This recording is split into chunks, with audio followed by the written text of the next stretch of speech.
Can Grow Rich, but also auto suggestion, how that plays into his life.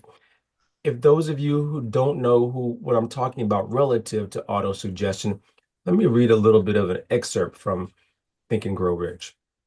Auto suggestion is the agency of control through which an individual may voluntarily feed his or her subconscious mind on thoughts of a creative nature, whereby neglect permit thoughts of a destructive nature to find their way into this rich garden of the mind.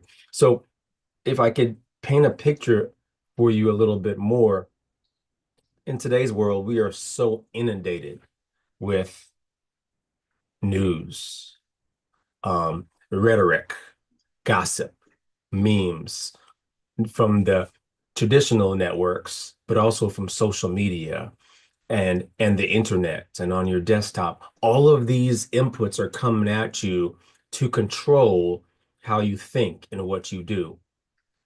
How do you take back control? How do you stay ahead of these messages day in and day out? And what I love about this chapter of Think and Grow Rich, autosuggestion is just one great way to be able to eliminate the noise in your life. So, folks, as I mentioned, I'm not alone. Today, I want to start off by introducing the leadership strategist, Mr. Galen Bingham. Good morning to you, sir. How are you doing today? Fantastic. Great to be back. I was away for a couple of weeks. But this is actually one of my favorite principles in the entire process because it is the way that you control behavior. This is the way that you allow yourself or cause yourself to do the things that you are wanting to do. So, can't wait to get into this. Good stuff. Yeah, it's going to be a great show, really diving into what's going on and really seeing how this auto suggestion, how this detail really allows us to take back control of our lives. I want to bring in our special guest today, AJ Vassar. AJ, good morning to you, sir. How are you doing today, my friend? Good morning. How are you doing? I'm excited. I tell people I'm phenomenal every day, man. I live in paradise, so how could I ever complain? So That's I'm what I'm talking. That's what I'm talking about. Living that paradise. Living, I think my grandmother used to say, every day waking up is and above ground is a blessing for sure. That's what I'm hearing a little bit from you there, my friend. So good stuff, good stuff. So AJ, tell us a little bit about you. Just give us a brief history lesson of your background and where you started and then how you got to the place that you are today, sir, if you don't mind. I'm the oldest of eight children from my mother, from a single parent household. I'm one of like 19 from my father. So I came from a huge family. Mhm. And I used to say I grew up in poverty until I went and actually saw poverty. So now I just say I'm less fortunate than most. Grew up three houses down from the projects, which is to me sometimes worse than growing up in the projects because I wasn't accepted by the project kids because we didn't live there. But I wasn't, you know what I'm saying? I ain't live close enough to the rich kids. So it was like, yo, so you get beat up by the project kids and not selected by the rich kids. So it was, it was rough. But all of that turned me into who I am. I've endured some um challenging times like everybody does. And Mhm. now, man, I'm excited that I've made it through. The journey still continues. I know I still have a long way to go, but to go from being homeless, sleeping in my car now, giving over six cars away and living in Medellin, Colombia, in South America for the last almost 7 years. Wow. Man, I got no complaints, man. Life is good. That's good. Good. Congratulations. How are things down in Medellin, Colombia? Amazing. I'm never moving back. The weather is amazing. It stays between 60 and 80 all year round. And I truly feel like I've added probably 15 to 20 years on to my life expectancy Wow, just wow. by, just by being here. You're the second or third person I've met recently that lives down there for sure. So kudos to you. Congratulations for making that move that is benefiting you and your family for sure. Galen, I'm gonna bring you back on in there. But Galen, let me introduce you to AJ. AJ Galen. Yeah, Hey, you can what's have up? this conversation on your own pretty easy. I can see. I can see. I'm always curious about your introduction to the book, and not just your introduction to finding out about the book, Think and Grow Rich, but when did this become more than just a book to you? When did you decide reading it once was not enough? You needed to make this a reference for your life. Hey, I'm glad you said that because when I was thinking about it, I read the book in like 2007, 2008. I didn't apply the book until 2014. So it's a big difference. Like it was like a 6, 7 year difference from the time I read it or from the time I applied it. I read it because I took my mother on a cruise. So we're on the cruise. I was owning a barbershop at the time. I was like, yo, I ain't got nothing to do on the cruise. Let me read this book. Right. And one of the parts that stuck out was auto suggestion. And I was like, oh, I haven't heard that word. That's a new word. And then when I was homeless and I was sleeping in my car, that's when I started implementing the book because I remember being there and I was mad at God, man. I'm like, yo, I'm in my car. Like, how am I homeless? And man, I get in all the tide lines. I turn around 3 times like they tell me to, looking stupid because I'm free. And everybody can see me like, I can't hide. Like, y'all was mad. And in my car is when I heard like the words like, um, as a man thinketh in his heart, so is he. Like, no matter what you do, I can never supersede my word. And I was like, well, what word? You know what I'm saying? So then I started thinking, well, what's in my heart? And then it went back to auto suggestion. And I started realizing, like, well, the things that are in my heart are things that I'm probably saying to myself over and over again. So let me start to really dig deep and find out what those were. Fantastic, fantastic. I can't wait for us to get deeper into your story and this principle. Like I said, this is one of my favorite principles. Peter, before I give this back to you, I wanted to just acknowledge the folks who are joining us and watching us on YouTube. We got Carla Hill. Good morning to you, Shannon Charlton, Jason Murray, all amazing folks. Please hit that thumbs up icon underneath the video so that we can let the algorithm know that there's something positive going on here, and share this link with folks who you believe need to hear this story, because AJ has an amazing story that we are just barely getting into as we talk about auto suggestion. So Peter, back to you. Yeah, good stuff there, Galen. I'm gonna get ready to introduce this video that is one of the big parts of our show every single week there, Galen. And those of you you're watching this, and this may be your first introduction to Napoleon Hill or even the book Think and Grow Rich. This video gives a solid synopsis of the entire book and it's 13 principles overall. And these 13 principles are the backdrop of the book, allowing it to really come alive as a result of these principles.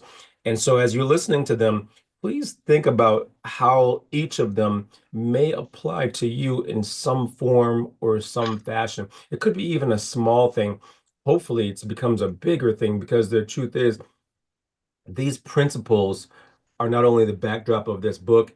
If you read a lot of self-help or business text these days, you will see these principles that come out of this text and are applied to other texts. So that's why we stay here with Think and Grow Rich for the duration. And so without further ado, let's go ahead and watch this video.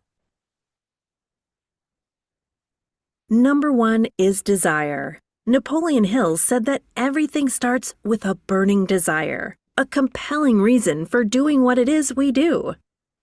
Step two is faith, having belief in our ability to attain that which we desire. Step three is what we call autosuggestion. Autosuggestion simply means being very intentional about the things that we are pouring into our thoughts, into our brains, and into our consciousness. Our brains, our minds will receive everything automatically. But we have to work extra hard to make sure that the positive things are what we are feeding ourselves, because those positive thoughts are going to turn into positive actions. Step number 4 is specialized knowledge. No one person knows everything, even about whatever their particular area of expertise might be. And the value of the mastermind principle is using the specialized knowledge of other people. Step number 5 is imagination, the workshop of the mind. Everything starts with our imagination and our thoughts, the burning desire to transform those thoughts into our reality. In order to do that, we have to take a look at step 6, which is organized planning. That is how we crystallize our desire into action, organizing ourselves. Having the thought and not acting on the thought isn't going to get us anywhere. We have the thought, we go through the organized planning to transform that thought into action. Step number 7 is decision. What Napoleon Hill said is the mastery of procrastination. Napoleon Hill said that the antidote to procrastination is simply to make a decision and then move on that decision. Step 8 is persistence. We have to have a sustained effort which is induced by our faith in order to achieve our goals. One of Napoleon Hill's books I love, even the title, 3 Feet from Gold. Those people who became rich during the gold rush in the Wild Wild West days didn't do that because they were necessarily smarter or had better information than anyone else. It's because they stayed just a little bit longer. Sometimes people left when they were just literally 3 feet from gold. So hanging in there, being persistent, is step number 8. Step number 9, the power of the mastermind, the driving force. None of us can accomplish anything on our own. Everybody, I don't care who you are, from the most prominent person to the person who might be considered the lowest on the totem pole, everybody has someone who helped them get to where they are. And the power of the mastermind is being able to use those influences around us, use the thoughts, use the knowledge, use the exploration of other people to help us in achieving our goal. Step number 10, the mystery of sex transmutation. This title can be a little confusing, but essentially what the mystery of sex transmutation means is that we oftentimes in our society think of sex as being purely physical. It is absolutely physical, but what Napoleon Hill teaches us is that sex also has an emotional element, and that sex is the strongest of our desires. That if we can take our sexual energy, transform that into positive, creative influences, it can propel us to new heights. And so we spend quite a bit of time talking about the mystery of step 10, which is sex transmutation. Step number 11 is the subconscious mind, which Napoleon Hill tells us is the connecting leap between our human mind and the infinite intelligence, the source of all thought, the source of all creativity. Conscious mind, we spent some time talking about how we use that through the influence of autosuggestion and what we're feeding into our mind. Step number 12, which is the brain, the broadcasting and receiving station of thought. Final step number 13, the sixth sense, the door to the temple of wisdom.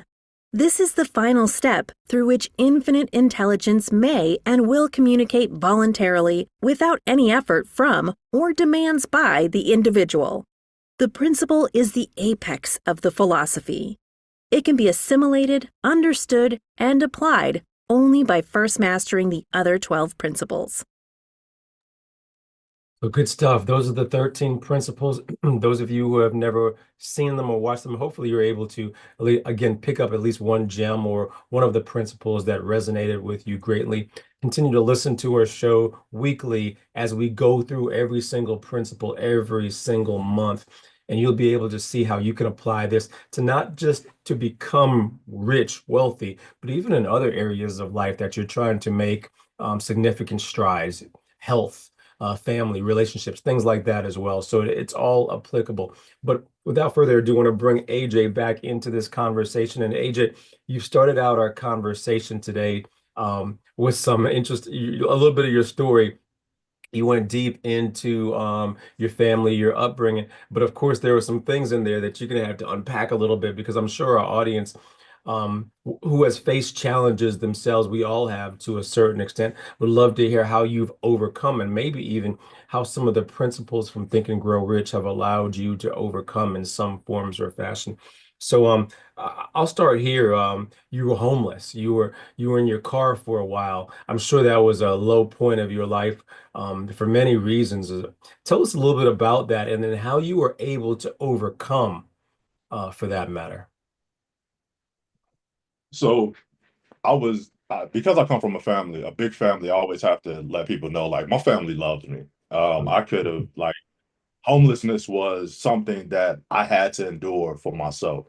Um, I had I was running a business.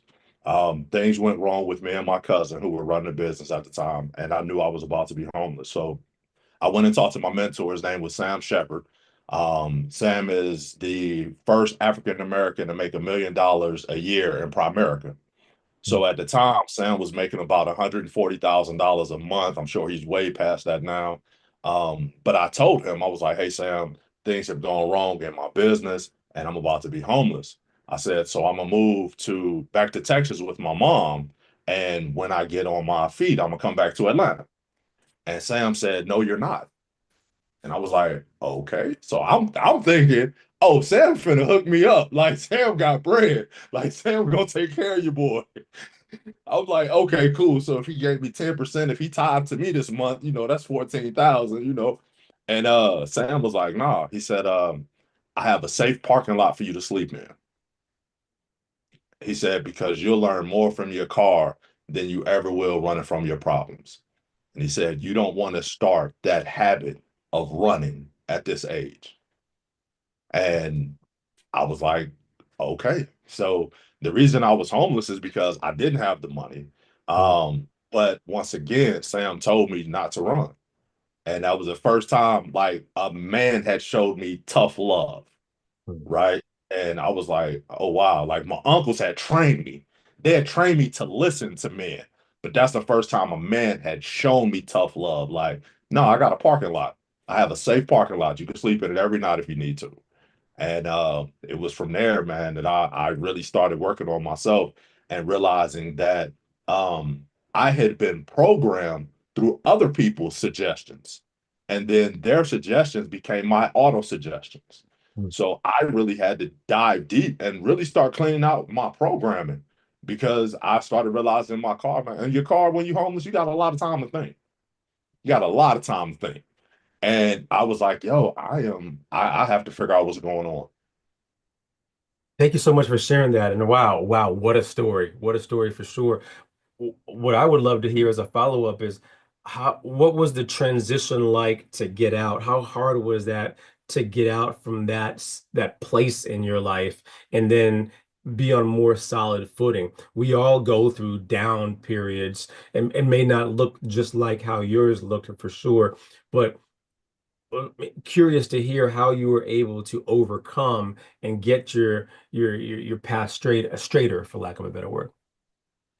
So I'll say this, everybody has their own, what I call their own boogeyman, Mm, right? My boogeyman was homelessness mm, because that's the first thing. One of my favorite uncles, as soon as I told him I was going to become an entrepreneur, he was like, you're going to end up homeless.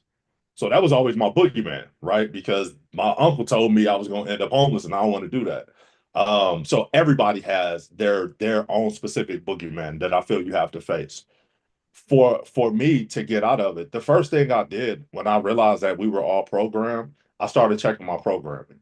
And mm. I did that actually with jingles. It started with jingles because I would say things like, and when I go speak, I do this to audiences so they can do it. But I'll say things like a good neighbor, right? And everybody says, State Farm is there.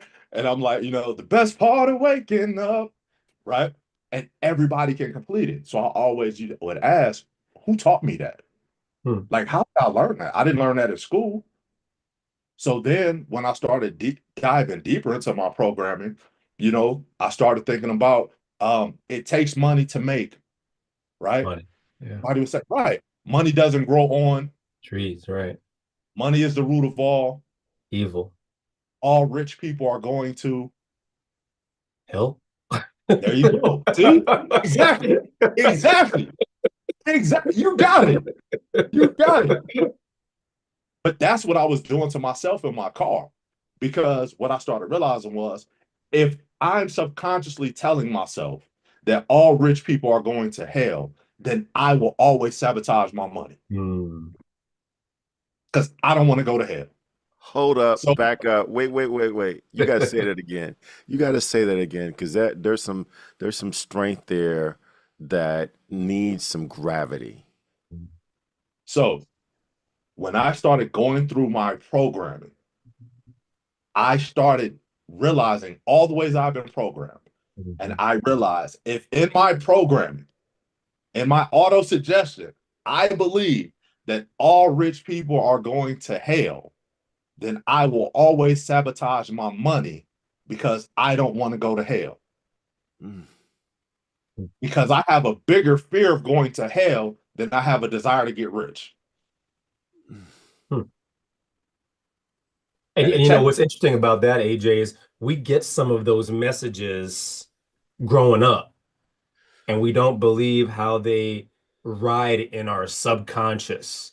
Even all of those jingles or all of those things that we've heard from family coming up, some of those phrases that we've recited, how do they become part of our subconscious, right?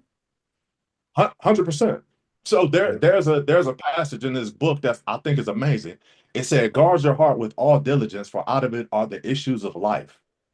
Hmm. So when I started looking at my current issues in my car, I was like, "Yo, where's my heart open to accept this?" So I had to do what I call limited association. I started limiting my association with the people that had programmed me and that had gave me my auto suggestion. And unfortunately, we get auto suggested by songs. It mhm, goes into our subconscious and we start saying them over and over again. And all of them aren't bad songs. I'm gonna tell you one of my favorite songs growing up that I didn't realize had messed with me so much. I don't know who sang it, but he used to say, "I'm just a nobody trying to tell everybody about somebody who could save anybody." But all my life, I'm telling myself I'm a nobody. Yo, I had Hmm. to chill. I can't listen to that no more. Like, as much as I like that song, I can't listen to that because I'm more than a nobody. Right. And it was so many Hmm. songs that would permeate that I would check myself as I'm in my car because I'm thinking, like, yo, you can't, like, that ain't you no more. Like, cut that off.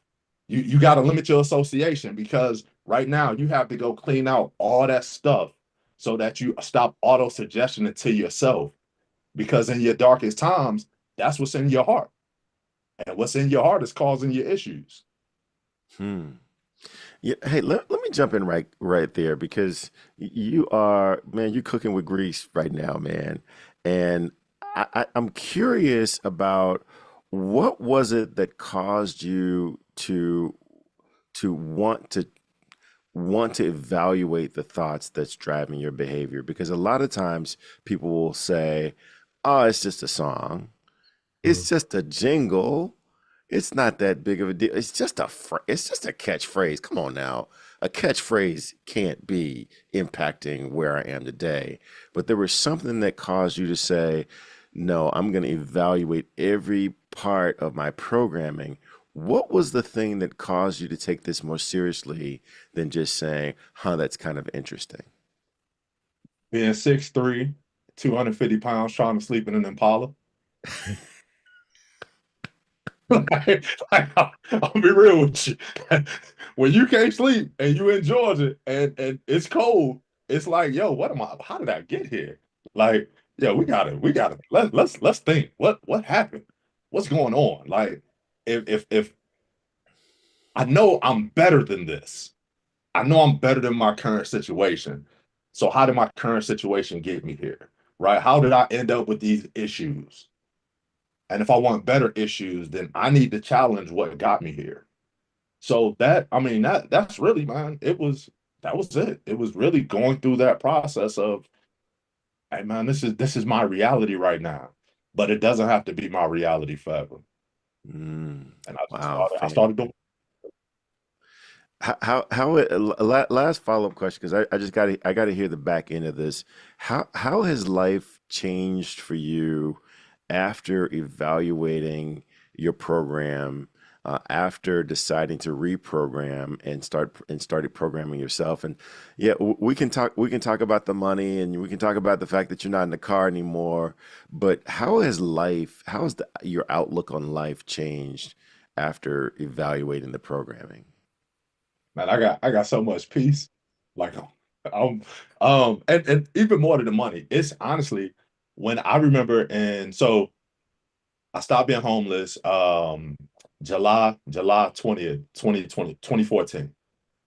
December of 2016, I gave two cars away to complete strangers. That changed my life because just to see how they responded, knowing that, because even when I was in my car, I was like, yo, I've always seen the collection plate go this way to the church. I've never seen it go that way to the people. I was like, you know what? I'm gonna make it Mm. go that way. And I was like, and I called two of my pastor friends, and I was like, yo, somebody in your congregation that doesn't have a car? And it was like, yeah. I was like, well, I'm gonna give them one. And it was like, for real? I was like, yeah. You know why? Because when I was in my car and I thought I had nothing, I still had a car, and they Mm. don't have that. So I'm gonna give them that. So man, it's just like I said, the man, it's been phenomenal. As the word my brother Peter James used, he said it's phenomenal, right? Like that's one of my favorite words. So that's how my life has changed, man. Life is cool. Yeah. AJ, one of the things you had mentioned is about um, what seeps into our ears, what we Hmm. hear, what seeps into our subconscious. I'm big into even the music. I pay particular attention these days to even the music that I listen to, when I listen to it, how I'm listening to it, the lyrics, all that stuff that sometimes we don't even realize what we're singing. Again, we don't even realize what we're listening to on the radio, social media these days. We don't even realize what we are viewing, scrolling through on a regular basis that impacts our day to day, that impacts what we do from a business perspective, from a relationship perspective, from even a faith perspective. It sounds like you have been able to shift that entire trajectory of your life. What is your recommendation for our listeners who may just be operating in the status quo, watching the news religiously to see what's next? Any recommendations, thoughts about those individuals that may be watching? The first thing I would say is limit your associations, Hmm. right? Limit your associations, and it doesn't matter who it was.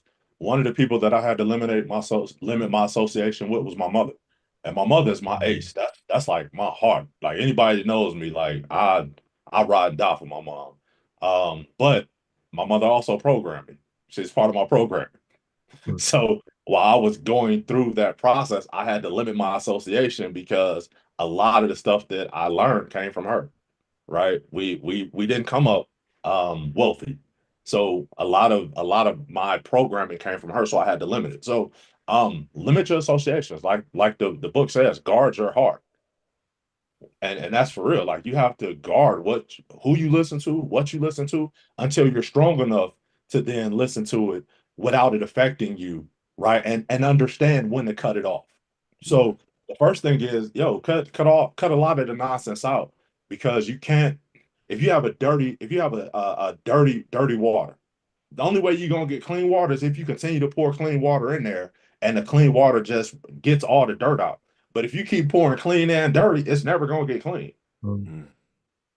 So Hmm. you may have to pause almost everything just so you can continuously pour clean water in, so you can start cleaning yourself up. So that's the first thing I would tell them to do. Wow. Hey, Johnny Lloyd is watching us, and she's all over this limiting your association as well. So that's one of the first things she jumped on. And I'm going to tell you too that from my perspective, I know that I have recognized the programming of my youth, and I spent a lot of time trying to reconcile that programming with what I know now. So I was trying to make sense of the two. And what I'm hearing from you is you can't necessarily make sense of the two. You gotta throw out you gotta throw out the bad programming and start all over building the person you want to be rather than trying to negotiate and marry the two. 100%. We our programming goes back further than just our parents, our grandparents, right? It's sometimes lineages of why we do the things we do. So it's not for me to clean it. It's for me to take care of it, right? I'm not responsible for understanding why. I'm responsible for making sure it gets cleaned up and I take care of it and I do better for me and the people that come behind me. So I don't reconcile it. I look at it like this. When we're born, we were just fine. Then we got defined, and now it's up to me to refine it. Mm. Wow. Drop that one more time. You You say gotta that do that. again. Yeah, You say gotta that do that again. again. You gotta do that. And put more of that baritone in your voice when you share that too, because that's strong, man. That's strong. So when we're born, we're just fine. There's nothing wrong with like we are probably the closest to God we'll ever be, right? From a programming standpoint. Then because of life, we get defined. We hear no. It's been studies that say kids hear no like thousands of times before they turn 3. So we're programmed. So we're defined. Then it's up to us to refine ourselves. So you're just fine, you get defined, and now you have to refine. And it's a process. It's not easy. Wow. It's not easy, but it's possible. It's I very want possible. I want to jump on that not easy part because although I think I've read this book maybe 8 times, maybe 9 times now. I know what's in the book. I know the importance of auto suggestion. I know the power of your subconscious mind, but that doesn't stop the negative thoughts from coming in. Talk a little bit about how do you interrogate those thoughts that are coming in because it's so tempting to think, well, those must be my thoughts. They're not my thoughts. They're just thoughts. But if I have ownership of them, it's harder for me to interrogate them. Talk a little bit about what are some things that you do to interrogate, to arrest and to interrogate those negative thoughts that happen to come in, whether it's because of advertising, whether it's because of a song that was playing in the background. What's that process for arresting thoughts that come in? So I'll take everybody through a quick exercise that helped me with this. So on the count of 3, I want everybody to say their name as loud as they can inside their head. 1, 2, 3. Did you hear it? Because if you did it, you heard it. But if you heard it, then who said it? Because you didn't say it. So who said it? Because it's hard to hear you. So once I started realizing that I'm not my mind, like I am something, I'm a spirit that has a mind. So once I started realizing that, then I could just start challenging everything I thought, right? Everything. I could look at you, Galen, and be like, man, I like that little red hanky you got, but who's saying I like it? Right? It's like now I've learned to I just observe what's being said instead of thinking I'm saying it. I just observe it. And I'm like, okay, where did that come from? Um, Buckminster Fuller, who's like this amazing philosopher, he went like I believe it was 3 to 7 years without saying a word. He said, I don't want to speak again until the words I say are mine. Because he realized how much he had been programmed. So he stopped talking.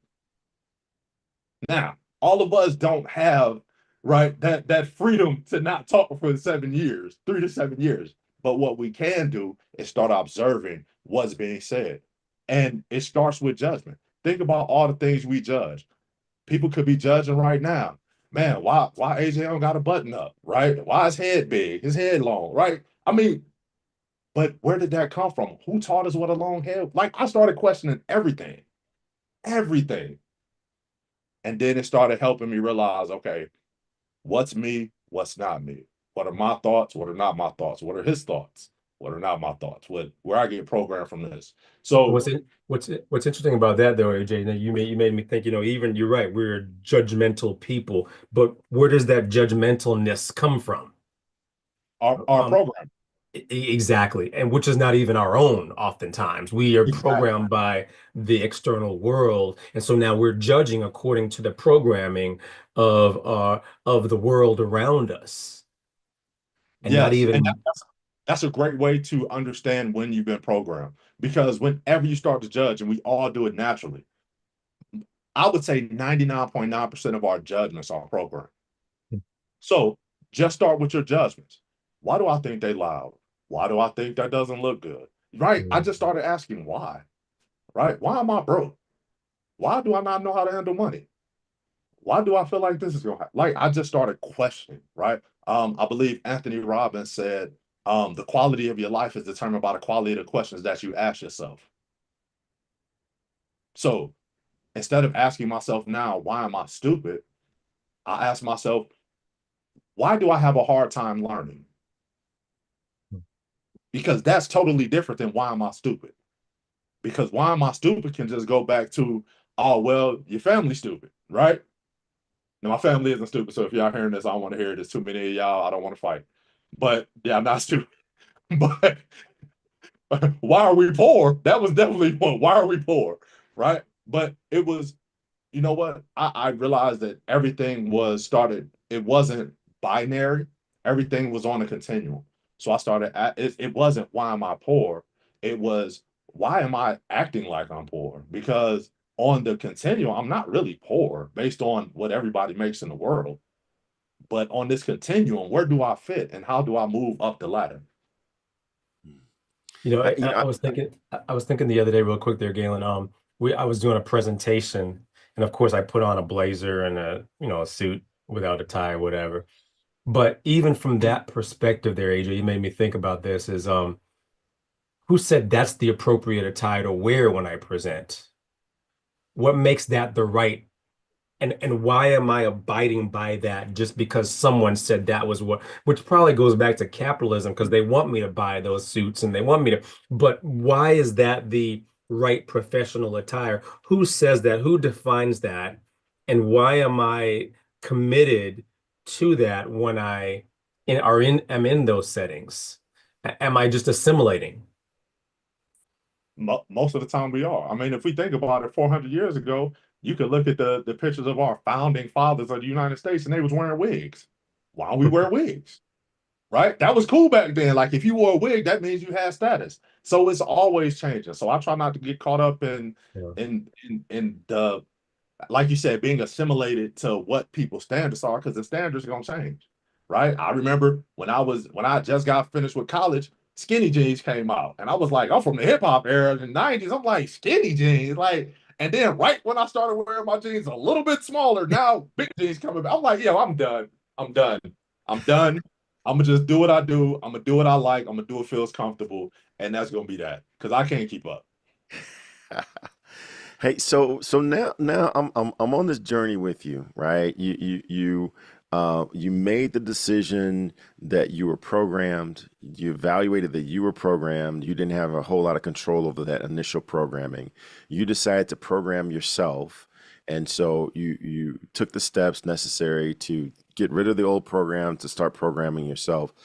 Now that you're on the other side of that event, who are some people that you lean on? I know we're not talking about the power of the mastermind in this particular conversation, but who are some people that you lean on to reinforce the new programming? Because I'm going to tell you, man, if there's ever a temptation to go back to where you were, it's the first time you get this new programming, that old program is going to sound it's going to sound really, really attractive. So who do you lean on to reinforce this new programming? So I'm gonna tell you who I lean on, but I want to paint people a picture. So there's a movie called The Matrix. Okay, one of the best movies I've ever seen, and it's a part where the villain knows he's been programmed. He escapes programming, and then he goes back and he says, "I know this state isn't real, and I know my brain is telling me that it is, but I want to go back to that." And a lot of times, it's just our comfort, man. Our our comfort zones lure us to our graves all the time. Our, Wait, I mean, hold up. I hate interrupting, My grandma was upset at me for interrupting, but I still need some bass in that note, man. Go for it. Bruh, I'm telling you, our comfort zones lure us to our graves because it like growth comes being outside of your comfort zone. So now the people that I lean on are the stories that I told, right? So when I was growing up, it said we're overcome by the words of our testimonies. So I'll tell you somebody very recently, and I love giving people their flowers while they're alive. And it was Miss Ann McNeil.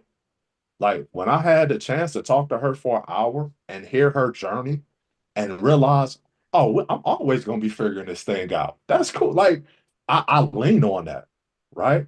Because a lot of people will be like, oh, I would love to be them without knowing what them went through, Mhm. right? And I know I didn't use the proper words. I did that on purpose. But like all of us want to be them without having their story, right? Without going through, we want the end of it.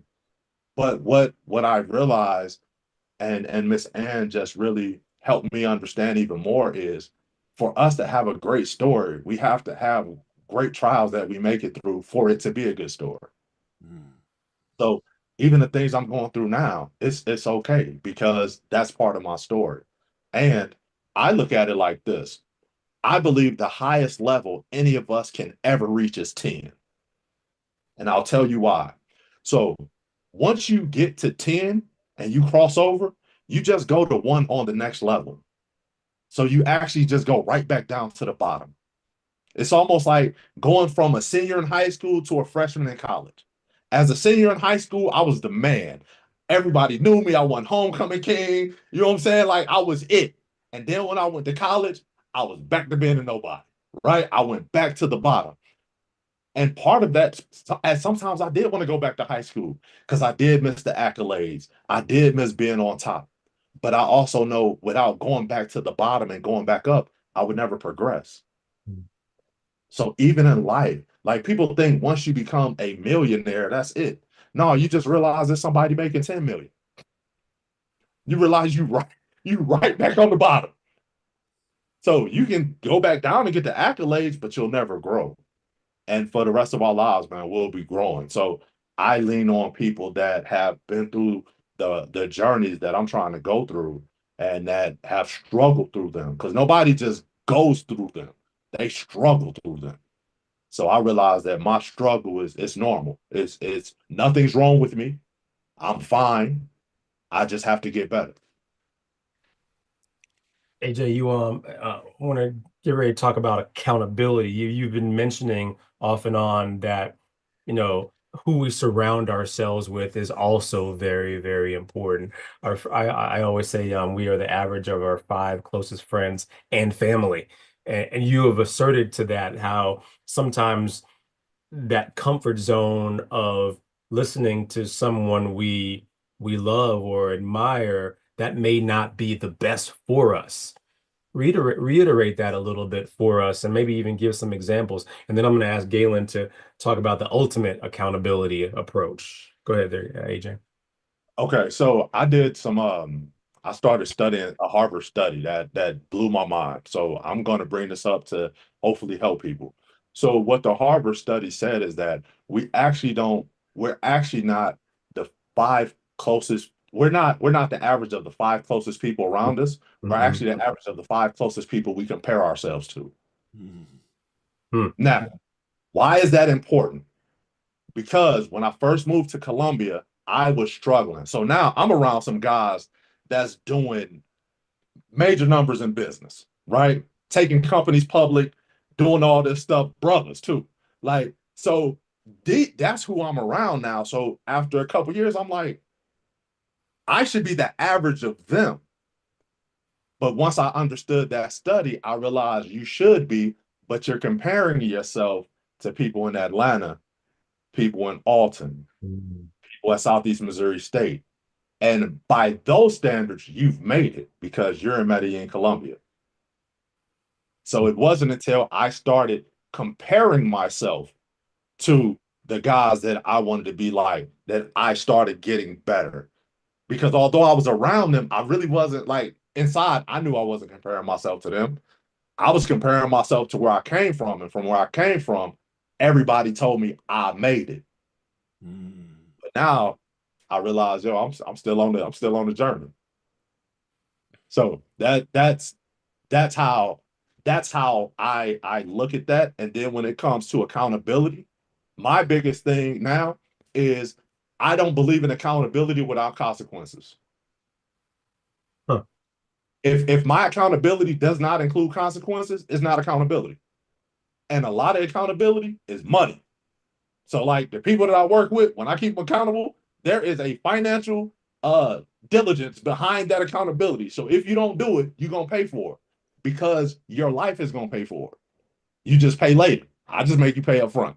And I have my friends do that with me. And I don't like losing money. So all my accountability has consequences.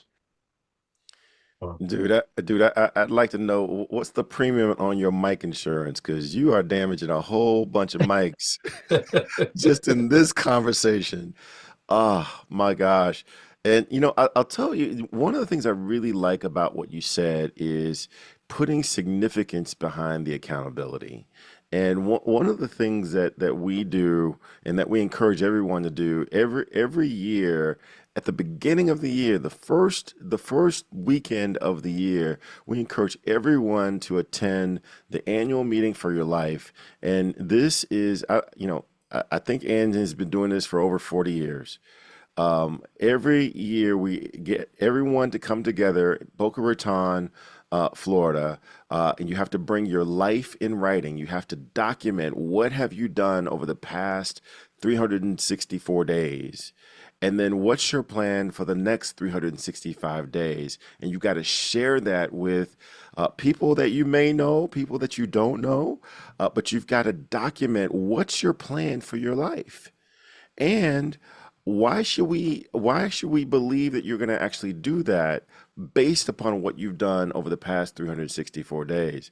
And I'm going to tell you, those little kids that you see there on the left-hand side, I call them snipers because they don't believe the stories we tell, right? They ask the questions, well, why, right? Well, how are you going to do that, right? Why haven't you done it? They ask the tough questions that adults tend to be too polite to ask, but we need to answer for ourselves. So this is not a conference. This is not a convention. I think I've been maybe 5 times. I haven't gotten one goodie bag. I'm still looking for my goodie bag. There are no goodie bags. But you walk away with confidence and conviction that the next 365 days have to be on point if in fact you're going to live the kind of life that you say that you want to live. So I would encourage everyone to go to internationalmasterminders.com right now, right now, and register to be part of the annual meeting for your life. Ann has taken to increasing the price as we get later in the year, as we get closer to this meeting, the price goes up. So this is the least expensive registration is ever going to be for the session coming up January 2nd and 3rd in 2026. So, hey, AJ, as we transition on, what's your thought about this idea of an annual meeting for your life with people that you may know or people that you might not know who are you are endorsing them to interrogate your plans for your life? Oh, I think it's critical. I think it's critical. If you're not having somebody that can hold you to your word, because that's really what it is. Can they hold you to your word? But for them to hold you to your word, that means you first have to create your word, right? Like I said, this book I like, it says write the vision and make it plain, Mm. right? So once you write the vision, I can hold you to the vision now, but I can't hold you to something that I don't know is there, right? And it also says without a vision, people perish, right? And when I studied it, it means without a vision, people cast off restraints. So as long as I have a vision, it's almost like the blinders on the horse. I don't have to look to the right or left because I can stay focused on this thing.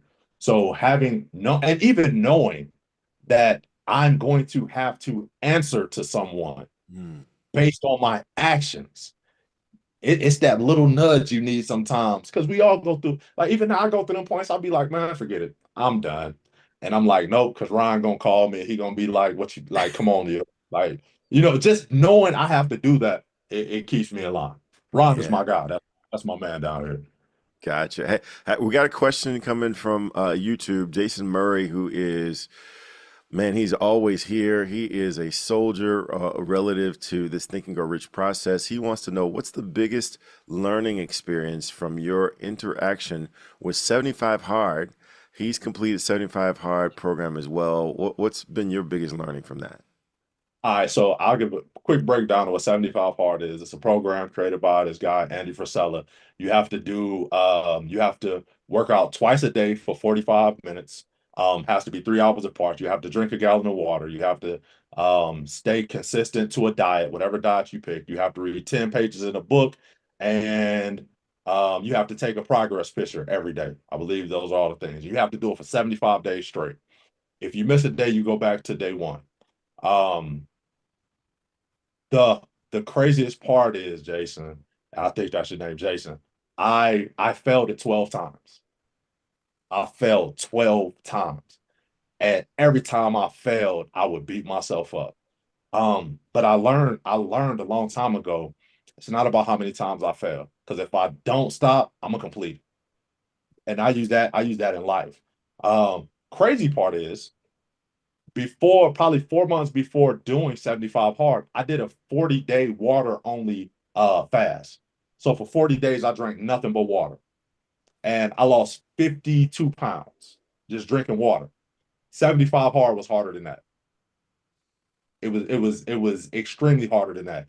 And the way I tell people now, doing the water only fast because I knew I could only drink water, that was the equivalent to being in rehab because they put all the restraints on you. When you're doing 75 hard, you take all the restraints off and you have to decide what you're gonna do.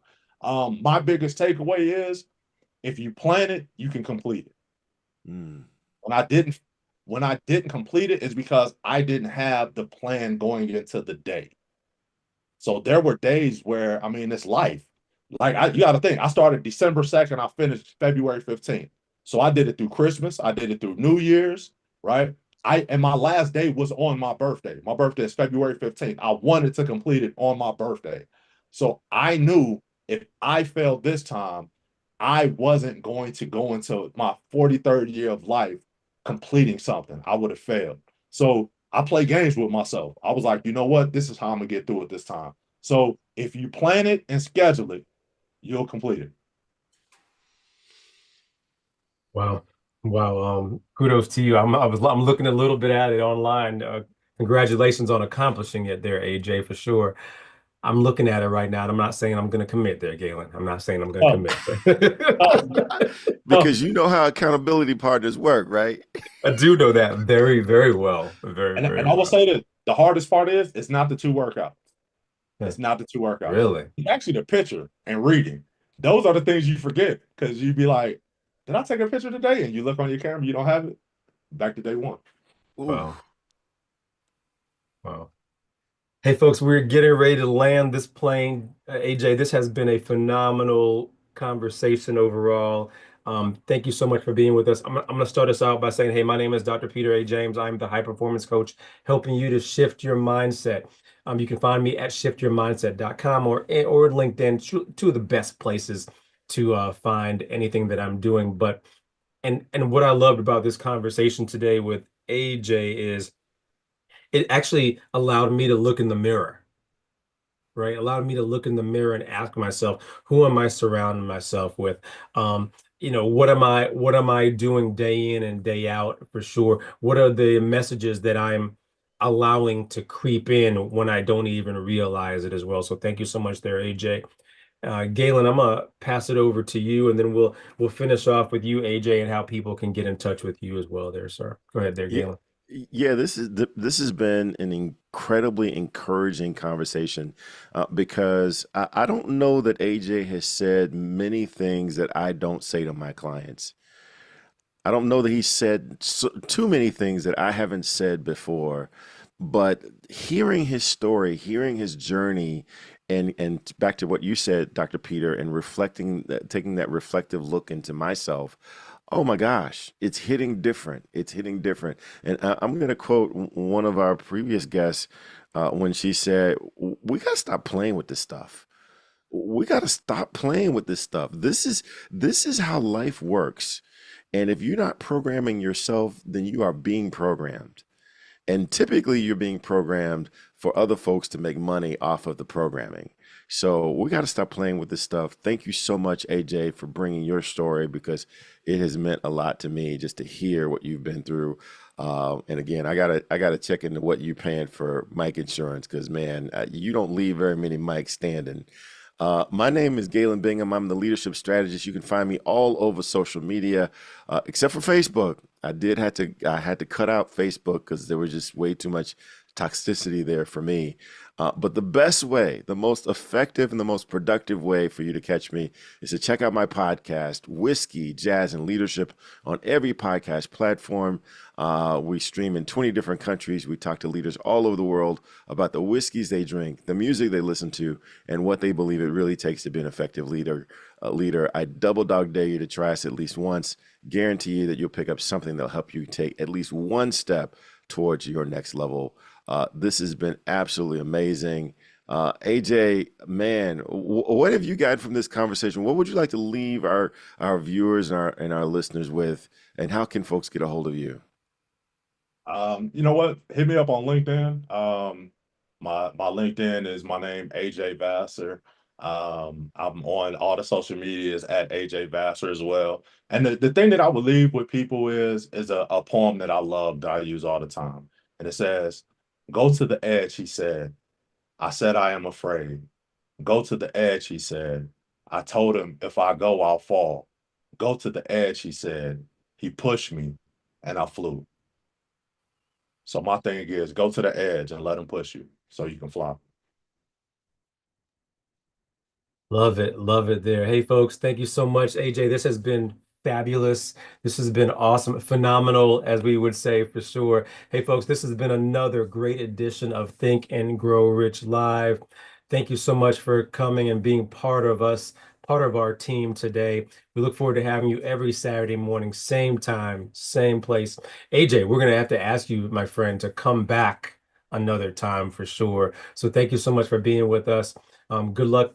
Godspeed to you as you continue to move forward in Medellin. And folks, until next week, continue to think and grow rich.